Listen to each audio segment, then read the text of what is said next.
The proliferation of information continues right here on Testosterone Fantasy Sports. I want to take just a second right now to tell you people at home to make sure you check out our website, testosteronesports.com. It's our best offering ever on the web. We've got a live chat that goes down right after this show concludes, testosteronesports.com. There's tons of extra things on there, as well as a pick'em challenge, a new game we're throwing out there. We want to invite you to play along. It's simply just picking all of the games. And I took a look at how we did in the first week, and I went 11-5. I don't know how you guys did.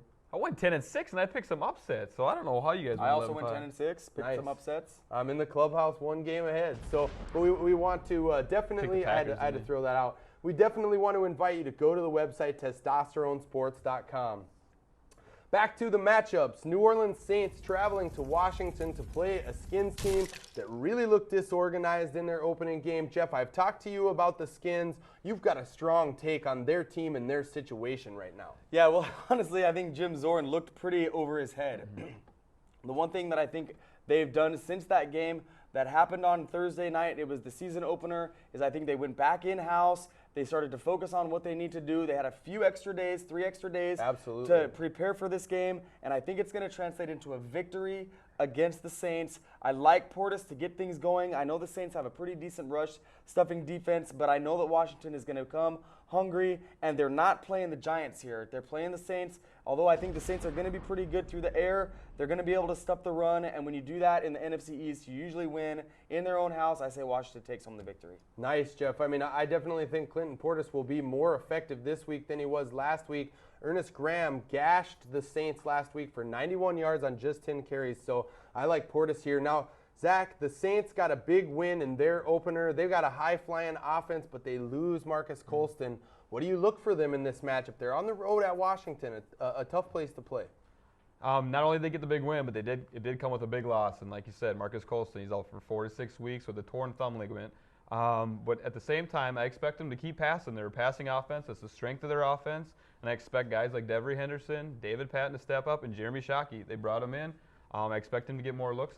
And I just think Drew Brees, he's a good enough quarterback where he can make those receivers better than they may seem on paper. So and Bush was great last week, over 100 yards through the air. Yep. So I think he could be pretty good through the air again.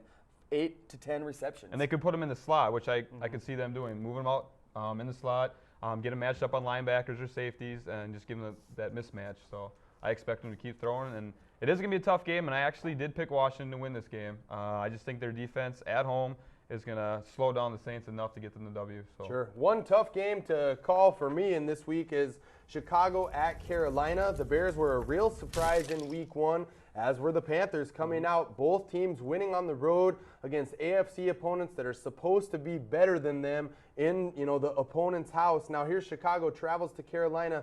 Still no Steve Smith, though, for the Panthers, Jeff. Do you think Jake Delhomme is getting into a groove here? Can the Panthers pull it off?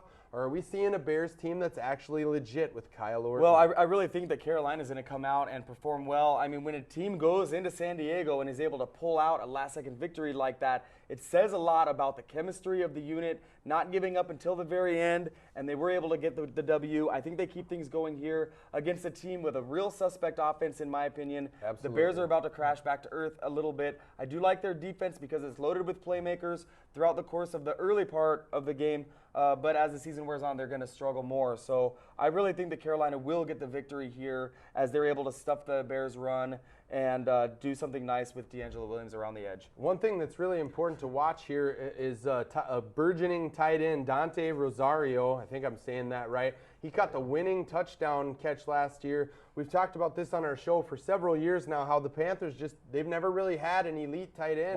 Or even Wesley Walls. The Panthers. Wesley Walls. Yeah, Wesley Walls. Yeah, well, long time ago. That's been a while. And Rosario had 7 catches for 96 yards and the game-winning touchdown last week. I'm not saying he's going to do that every week, but he's definitely a guy to keep an eye on. And if you're in deeper leagues and need a backup tight end, might be a guy you could take a flyer on. Last year's Jeff King, man. Maybe. Chicago was very surprising last week, Zach. Do you think they can keep it going here? Kyle Orton, 14-6 as a starter. Is he legit? Is he really better than Rex Grossman? I don't know about that, but the thing with Chicago, it's their defense. They got their entire defense back healthy, and they're playing like they did 2 years ago. And as long as they can stay healthy with Brian Urlacher, they got Mike Brown who's still healthy, Lance Briggs, Tommy Harris in the middle.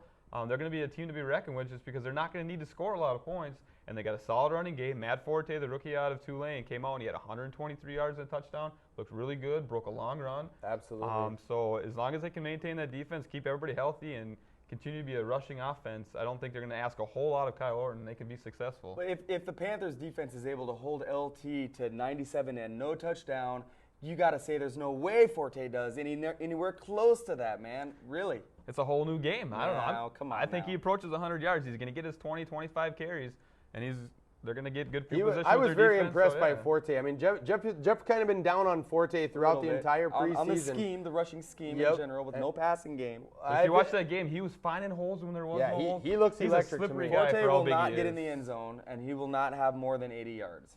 Will he be better than Adrian We're doing Peterson? side bets. All right. No, okay, let's bet a drink on that one. All right. All right, the next matchup, Tennessee at Cincinnati.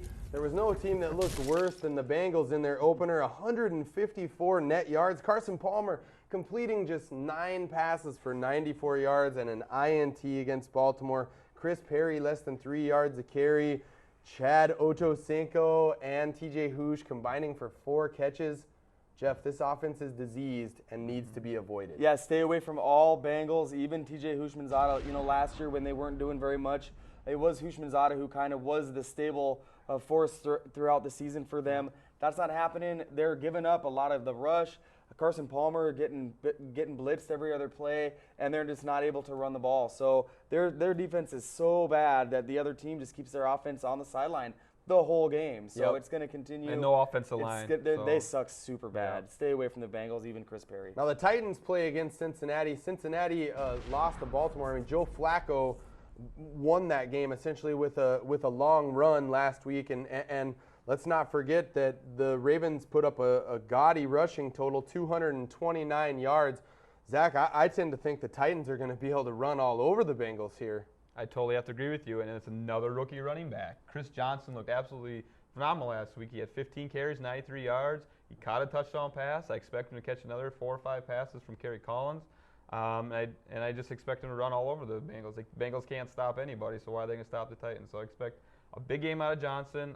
As for the receivers, I couldn't even tell you a receiver start. Maybe Crumpler, but I expect a lot of dump down passes to the running backs and just a lot of running between Lendell White and Chris Johnson. Right, we play in a league, the three of us, that Zach commissions, and I've got Chris Johnson and Lendell White. I told you guys last week that Lendell White was probably going to be that Chris Johnson was probably going to be the better play in leagues, especially where if there's any extra points awarded for for receptions, Chris Johnson is turning into a guy you can lean on, starting out right now. Who'd you start in that game? Yeah, it was painful. Green Bay at Detroit, divisional matchup. But, Jeff, we've kind of started to talk about the Lions in the terms of if your team is playing against the Lions, you just start everybody. Don't you think the Packers are going to erupt on the Lions? Oh, they're going to crush. Start all your Packers. Start Ryan Grant. Start every single Packer wide receiver, even David Martin. Pick up James Jones, put in Jordy Nelson. It's going to be awesome. Whatever fullback, Corey Hall makes a great touchdown-only start here in this game. The Lions' defense sucks. That's a theme for the whole year. Definitely a trend. Starting everybody against the Lions all the time. Yeah, the Falcons had 474 yards on the Lions. 300 rushing yards. Right. So starting everybody on Green Bay, last week Detroit did do a couple things offensively. Kevin Smith, their rookie, 16 carries. Rudy Johnson, only 3. Kevin Smith got into the end zone. Can you even think about starting a Kevin Smith in this matchup? Or, they've got Roy Williams and Calvin Johnson. Calvin went for over 100, but Roy got the biscuit. Who do you start here, Zach, on the Lions?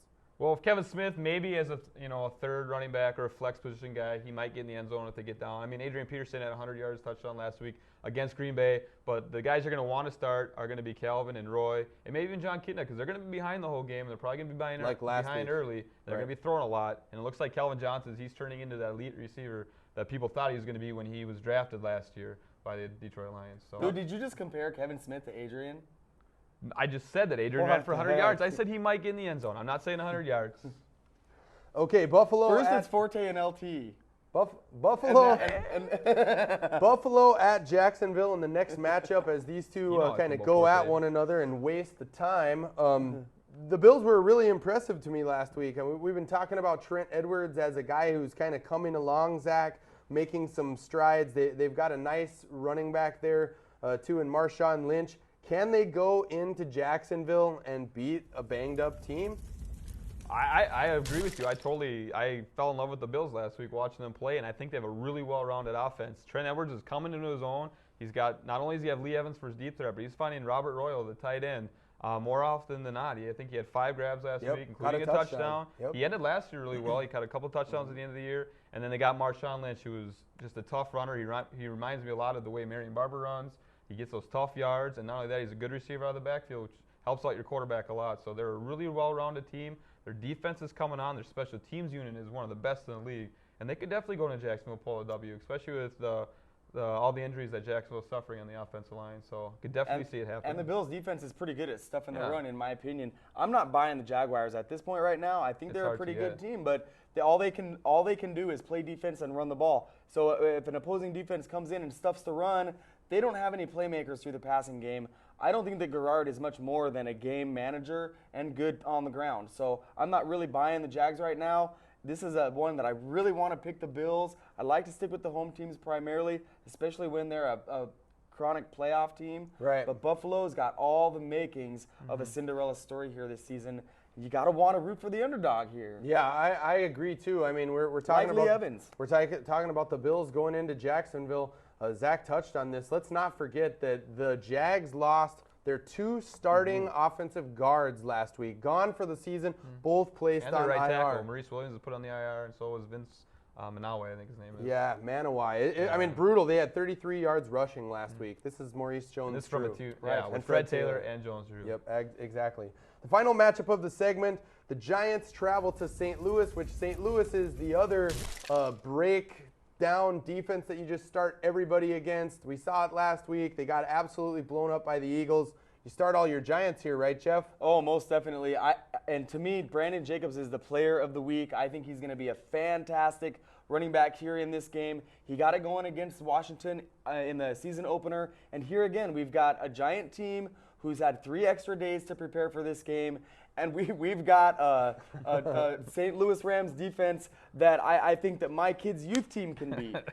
They just suck so bad. When Corey Chavis is one of your best safeties, things aren't good for you. I got lots of love for Corey, but he's excellent at determining draft stuff more than he is covering wide receivers. The Bengals and Rams play this year? That would be. I mean, what kind of game would that be? That would be the most worthless NFL game ever. Great for fantasy, though, for sure. Yeah, that would be the one time when you can start Bolger and Holt. Exactly. Now, you touch on that, Jeff. Last week, fantasy owners may have drafted Torrey Holt as their number 1 or maybe number 2 wide receiver. We saw him get completely shut down. Steven Jackson was limited. I mean, I don't know about you, Zach, but I think the Rams are in for a long season again.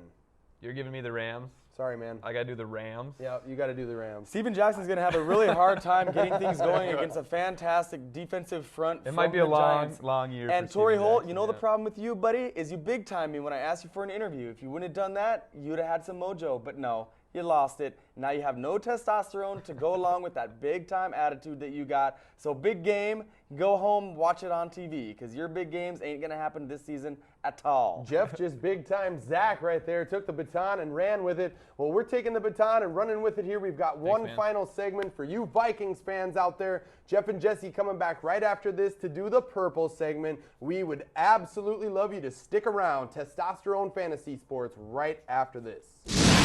Jesse, pleased to be here with very esteemed football mind Mike Mayock. Mike, you're in town checking out the Vikings. You do the preseason games for the Purple. Give us your overall impressions of the team 2007. Expectations are high. Hey, I'm wearing the gear, aren't I? I mean, Exactly. I'm not wearing the gear unless the expectations are high now. But in all honesty, I think if you look at the NFC and you look at what the Giants did a year ago, and I look around at this team and say if they get good play, if they get elevated play at the quarterback position, why not the Vikings? I mean, their defense is solid. They've got some playmakers on the edge now that they didn't have a year ago. and they've got maybe the best football player in the NFL in Adrian Peterson. So if they stay healthy and they get better play at the quarterback position, why not the Vikings? Let's talk a little about that quarterback position. All eyes are on number 7, Tavares Jackson. He's entering his 3rd season, 2nd season as a starter. A lot of pressure on this young guy. How do you think he's going to be able to respond to that pressure? I think you got to keep it in perspective. And a year ago, Eli Manning was on the hot seat. Right. Everybody around the league is going, is the light ever going to come on? And he was going into his 4th year as a starter. True. And the light didn't even come on really until the second half of his 4th year. And all of a sudden he's wearing a Super Bowl ring and everybody's saying, we knew he was great all along. Now Tavares is going into his 3rd year. And I thought he made quantum leaps last year from year 1 to 2, and he needs to do it again. And I think his work ethic is there. And I think they brought in Farad as an insurance policy. But Tavares Jackson's the guy that needs to make some plays and step his game up, and I think he's doing all the things to get there. But I think sometimes we all have to be a little patient with young quarterbacks, and that's hard when the rest of the team's so good. Yeah, exactly. We had a chance earlier today to talk to John David Booty, and of course, in any NFL city, the most popular guy on the team is the backup quarterback or the young quarterback that's showing promise. What do you know about John David Booty's game, and should fans even allow this to be a part of their mentality? If Jackson struggles, is Booty an option? Talk a little bit about JDB. Yeah, I saw just about every game he played at USC on tape. I did the Senior Bowl, so I watched him every day in practice. So I've seen an awful lot of JD Booty. And what he is, he's a really smart kid. He understands how to make the right reads. He knows when and where to get rid of the football, which I think is the #1 criteria to play in the National Football League. His arm strength is pretty good. It's not great. It's not Tavares Jackson. Yep. But his arm strength's good enough to win in the league. But again, he's a rookie. And Right. as smart as he is a rookie. And I really think what you're going to see this year is Tavares Jackson. He was 8-4 as a starter last year. And I think if things start to fall apart a little bit at the quarterback position, I think you're going to see Gus Frerotte. And I really believe that JD Booty is a year or 2 down the road from competing for a starting job. Well, Mike, we just want to thank you a lot for stopping by and talking with us. It's truly an honor to talk to such a great NFL mind. And good luck this season, man. We're watching you on NFL Network all the time. We're going to have a great time. Thanks for having me.